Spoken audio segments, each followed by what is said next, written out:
ChoralEd.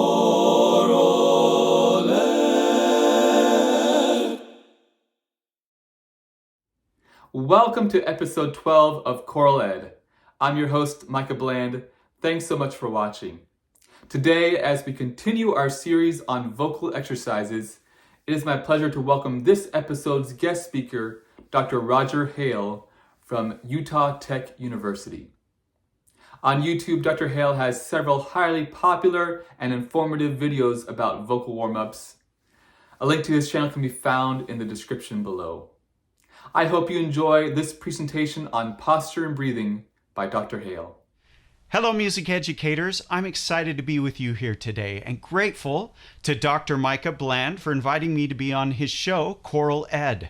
I'm excited about the content that he has on this YouTube channel and hope that you will find it useful. I too have a YouTube channel. It's just under my name, Roger Hale, and I teach at the newly renamed Utah Tech University, which is in southern Utah, not about 2 hours from Las Vegas, Nevada, up to the northeast. It's a beautiful place. We have an amazing university here, and I would invite you to check it out at utahtech.edu. Okay, let's get started with this exercise. Dr. Bland asked me to cover breathing, the process of breathing, and exercises to help singers understand and improve the breathing process. So we're going to go through some of these things together. I do a lot of clinics with high school choirs. We are situated right between Salt Lake City and Disneyland. So you can imagine all the choirs that go to Disneyland, this is the perfect stopping place to stop and have a clinic. So I get to work with many high school students, and this description has connected with so many high school students to help them have better posture and a better understanding of breathing. So what we're going to do today is we're going to start from the top down, okay? From the head and then down to the abdomen. When talking about posture and placement, okay, we want to make sure that our head is in a correct placement as compared to our spine. So I ask singers, I say, where's our spine? Okay, so where do you think your spine connects to your skull? Okay, 99% of the singers go like this, and they just touch the back of their neck. Okay? If that were the case, we would all look like turtles. We would just look around like this. Okay? We're not turtles, we're people. Okay? So what I want you to do is put your finger right on the top of your head. Okay? And then I want you to turn on that axis.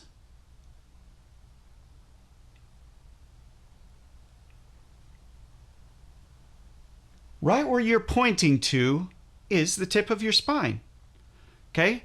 Now, right where you plug your ears, I want you to pivot on that axis now. So look up and then down. Up, down. Where, if you had 4 fingers or 4 hands, pointing right here and right here, that is the center focal point where you should focus on for head placement. If you do that, it will keep the back of your neck tall. It will keep your resonating space nice and open so we don't stick it forward like that. Okay, it keeps your head back, but it's not too far back.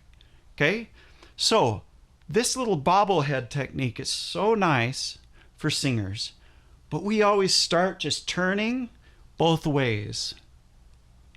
Okay?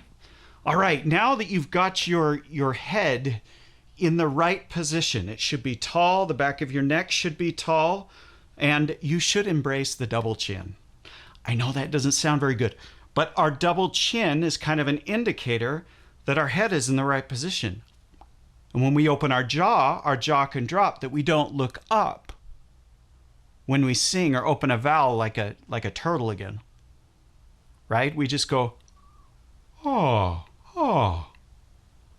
Okay, so let's move down. So we've talked about head position. Now, I think it's such a good idea to roll your shoulders.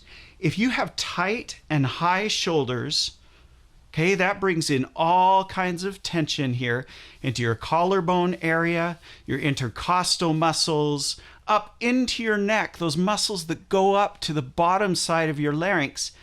If I'm like this, right, it's not going to help. So we want relaxed muscles coming down to the larynx and relaxed muscles going up to the larynx. So the larynx is free to float as needed. Okay, so roll those shoulders. Now the other direction. Excellent. Let's just do a little torso twist. Don't turn your whole body. Okay? Just keep your feet planted so you can feel that pull right down here.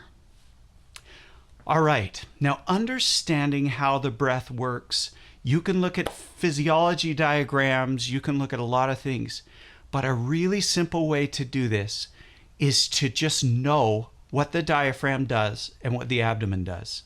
The diaphragm brings air in, the abdomen pushes air out.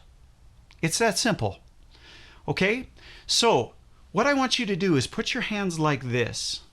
Okay? Find your sternum, put the little point of your hands, okay, right there. And when you take a deep breath, I want you to imagine your diaphragm is the one creating a vacuum there in your chest cavity. So,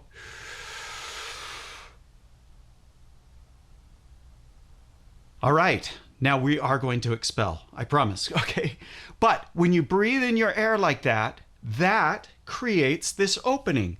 Your lungs, which are hanging down in here, inside your chest cavity, inside your ribs, if they don't have room to expand and contract with that vacuum that's created in your diaphragm, then you're never going to get a full breath, okay? And so let's do it again. We're going to breathe in. Okay. Now I want you to take one of your hands, keep your hand here, put your other hand right on your belly, and this belly, your abdomen is going to be the muscle that pushes the air out. Okay, so here we go. Notice what happened to my diaphragm there. It went up, it relaxed. Now I breathe in.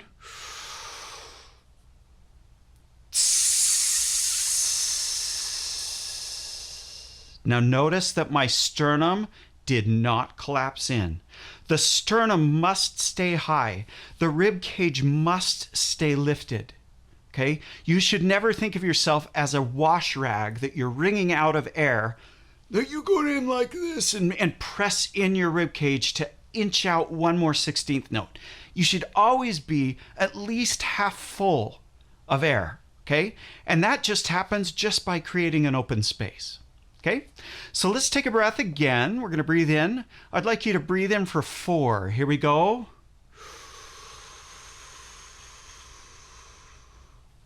Put your hand on your belly and exhale for 12.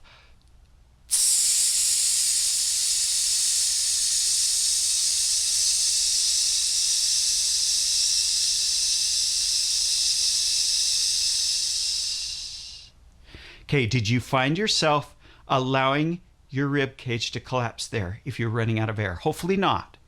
I would say that if you are out of air and still tall, you're out of air. It's time for a new breath. Okay?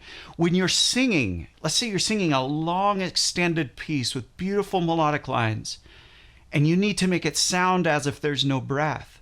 You need to take a quick breath in the middle of a vowel. Okay? Let's say we're singing sanctus or something. Sanctus.